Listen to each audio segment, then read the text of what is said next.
Entering enclosed spaces in a ship is a fairly common operation, yet accidents happen and injuries occur. There are many fatalities on record. To avoid such incidents, it is important to plan and prepare for the enclosed space entry. In this video, you will learn about the formation of an entry team. Then, we will discuss different types of equipment that are used for entry and rescue operations. You will observe a typical team meeting taking place on a ship before the entry and see the work operations being planned. The preparations before entry require compliance with the company's entry procedures. You will observe these being followed. Finally, you will see that with good planning and teamwork, working in an enclosed space can be safe and injury-free.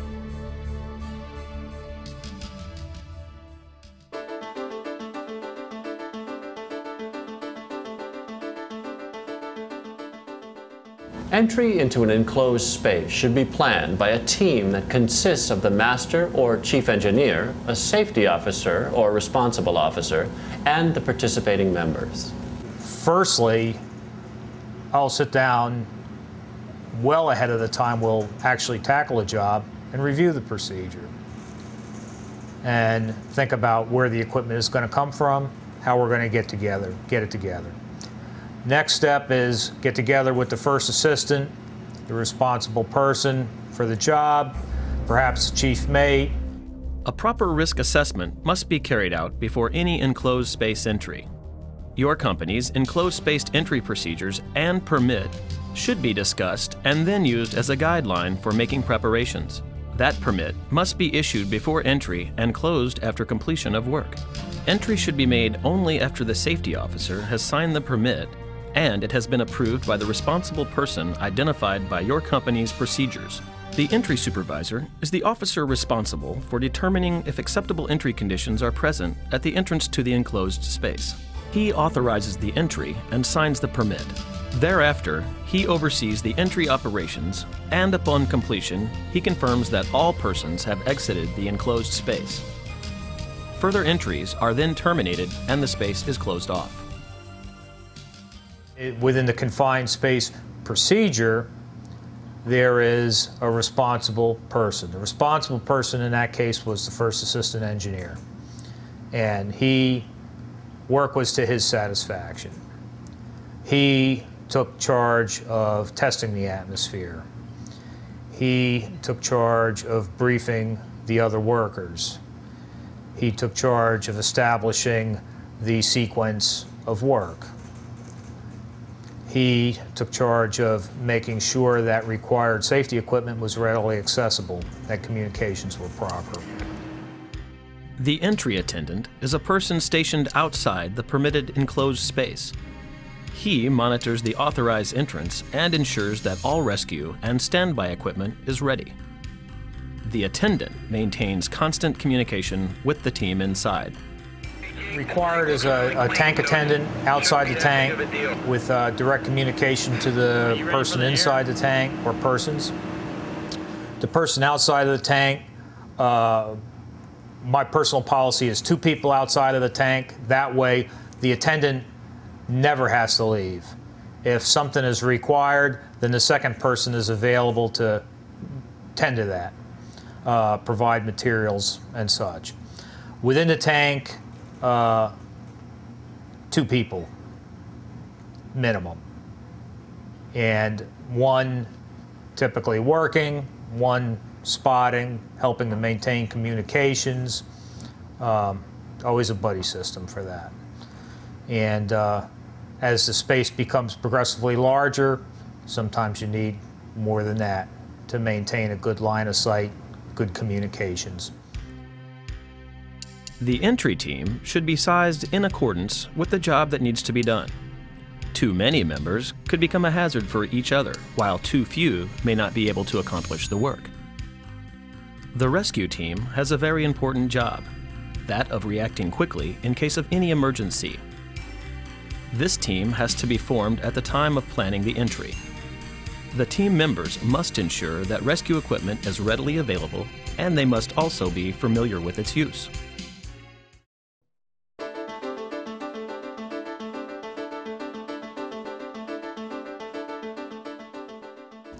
To make a safe entry and to carry out the work inside in a safe and efficient manner, it's important to have the right equipment. Also, in case of an emergency, the right rescue equipment must always be kept handy.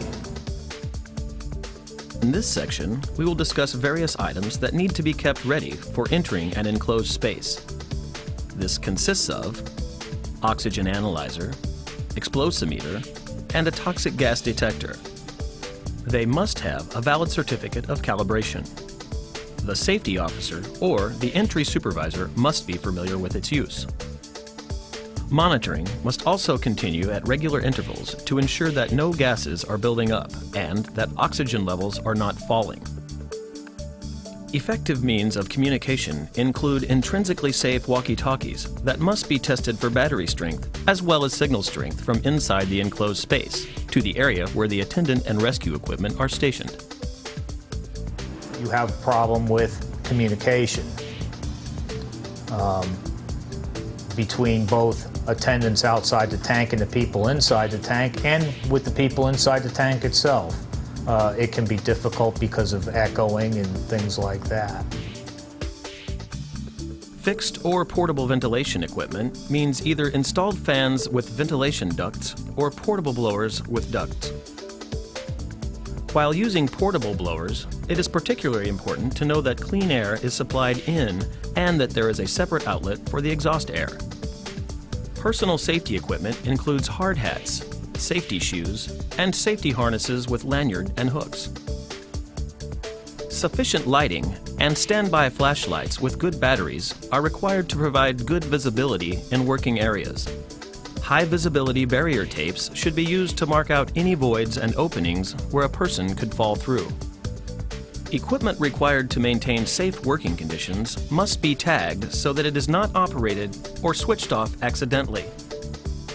Rescue equipment must be well maintained and should be kept ready outside the enclosed space.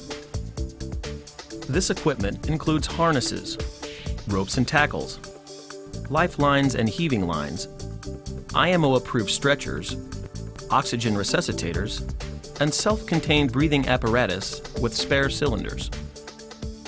Beyond that, we have required safety equipment that must be readily available for extracting people if they've had a problem. People tend to think of it, the problem as being the atmosphere. It's not necessarily the most dangerous problem.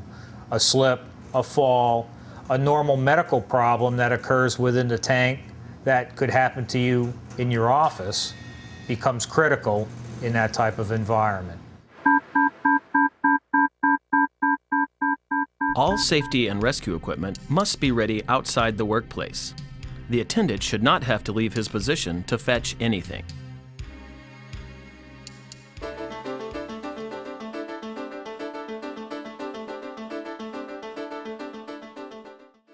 A pre-entry briefing is of vital importance. Now, this briefing should include planning the entry, delegating duties to different team members, and going through the company's procedures for enclosed space entry. Use the permit to work as a checklist to ensure that all steps are covered. After this, the entry is authorized by the master, chief engineer, or responsible person identified in the company's procedures. And I made a quick drawing where I'll explain to everybody what we're going to do here. During the team meeting, it is a good idea to discuss the layout of the enclosed space and the job that needs to be done. The whole team gets a good snapshot of the work involved and the dangers associated with working in that particular space. Tracking around down there. The division bulkhead is basically a little bigger than like a manhole. We're going to feed the hose down and in right into this first section, right? And what you're going to do is get the M1 Wilton pump going. Now, equipment that is not commonly used is brought to the meeting and demonstrated to the team members. This could include special head-mounted lights, breathing masks, personal gas monitors, harnesses, and breathing apparatus. A checklist is used to list the equipment that needs to be collected for the entry. This avoids confusion and any lost time when the entry is being made. The work commencement schedule is then created. Based on this, the ventilation of the enclosed space is planned and started. This should be done well before the entry so that there is sufficient fresh air for the workers and that all the gases and fumes are exhausted out.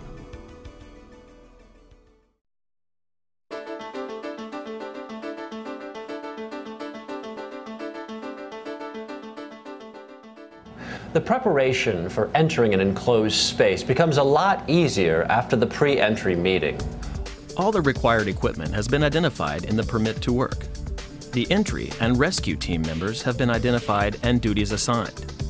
They also know that the entry and rescue equipment is in good working order. The next step is to bring all the equipment to the work site. It must be laid out in an organized way so as to be ready for use. It must also be clearly positioned and should not become a tripping hazard for workers in the area. Rescue equipment should be collected and located outside the enclosed space. A quick mobilization of the rescue team could mean the difference between life and death. Finally, the enclosed space entry workers must check their own safety equipment. Hard hats must be secured with a chin strap. If the work inside involves working at a high level, then safety harnesses must be worn with a hook secured to a safe point. Apart from other lighting, the workers should have a personal flashlight with them. Non-skid safety shoes are important for firm footing on the vertical ladders and slippery tank surfaces. Always follow the procedures and do not take shortcuts. Go through the permit to work.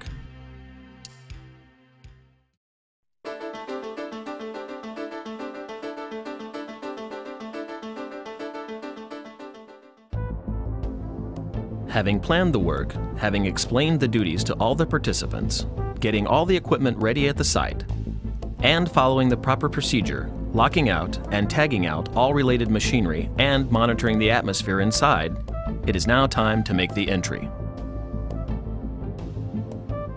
With proper preparation, the entry should proceed safely. The workers are well briefed and well equipped. If there are problems, then the rescue team is ready to move quickly and save lives. Working in an enclosed space can be a dangerous operation. It is for this reason that companies have introduced procedures and guidelines to avoid accidents. It is a team operation. Team members must know their duties and carry them out diligently. The safety of the entry team depends on them.